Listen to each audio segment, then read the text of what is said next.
Washington, former President Donald Trump's historic second impeachment trial begins Tuesday, forcing the Senate to decide whether to convict him of incitement of insurrection after a violent mob of his supporters laid siege to the U.S. Capitol on January 6.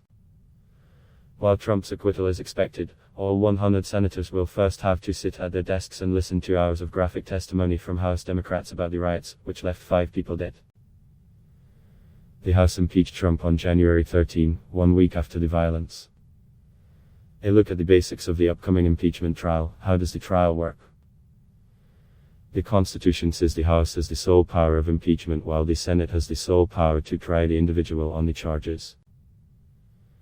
The person being impeached, who can be the President, the Vice President or any civil officer of the United States, can be convicted by 2/3 of the senators present.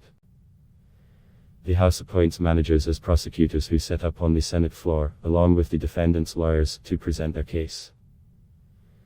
The prosecutors and Trump's defense team will have a set amount of time to make arguments, and then senators can ask questions in writing before a final vote.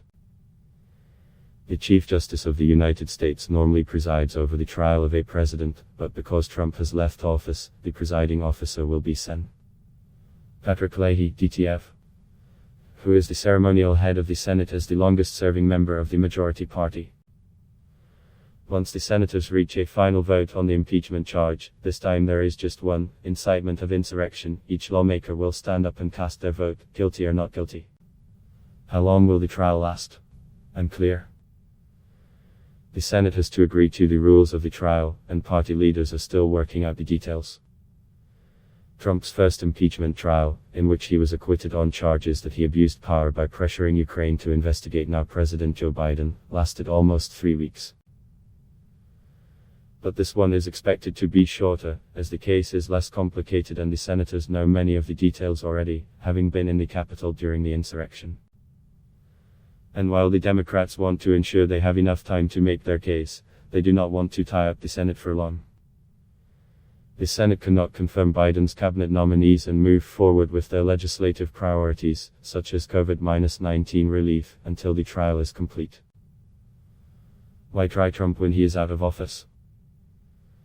Republicans and Trump's lawyers argue that the trial is unnecessary, and even unconstitutional, because Trump is no longer president and cannot be removed from office. Democrats disagree, pointing to opinions of many legal scholars and the impeachment of a former Secretary of War, William Belknap, who resigned in 1876 just hours before he was impeached over a kickback scheme. While Belknap was eventually acquitted, the Senate held a full trial. And this time, the House impeached Trump while he was still president, 7 days before Biden's inauguration. If Trump were convicted, the Senate could take a second vote to bar him from holding office again.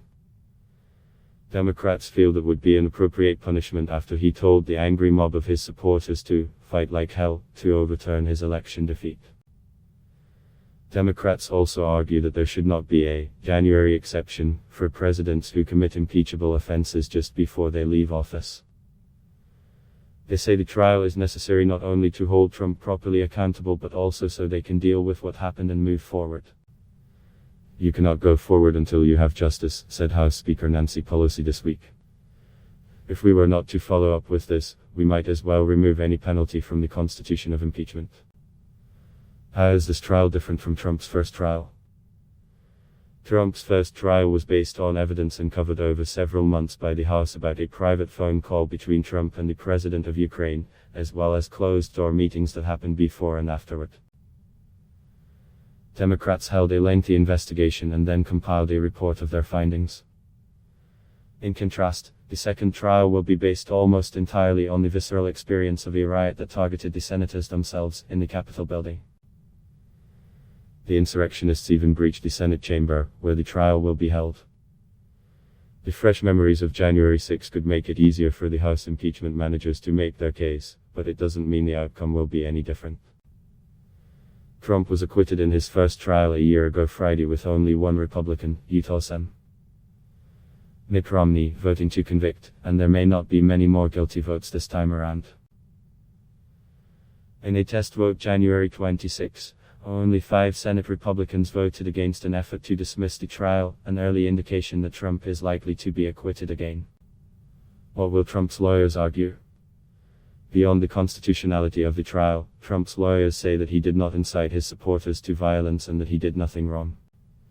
It is denied that President Trump ever endangered the security of the United States and its institutions of government, they wrote in a brief for the trial. It is denied he threatened the integrity of the democratic system, interfered with the peaceful transition of power, and imperiled a co-equal branch government. Trump's lawyers also say he was protected by the First Amendment to express his belief that the election results were suspect. There was no widespread fraud in the election, as Trump claimed falsely over several months and again to his supporters just before the insurrection. Election officials across the country, and even former Attorney General William Barr, contradicted his claims, and dozens of legal challenges to the election put forth by Trump and his allies were dismissed. What would acquittal mean for Trump? A second impeachment acquittal by the Senate would be a victory for Trump, and would prove he retains considerable sway over his party, despite his efforts to subvert democracy and widespread condemnation from his GOP colleagues after January 6. Still, acquittal may not be the end of attempts to hold him accountable. Since Tim Kaine, TVA, and Susan Collins, our Maine, floated a censure resolution after last month's vote made clear that Trump was unlikely to be convicted. While they haven't said yet if they will push for a censure vote after the impeachment trial, Kaine said this week that the idea is out there on the table and it may become a useful idea down the road.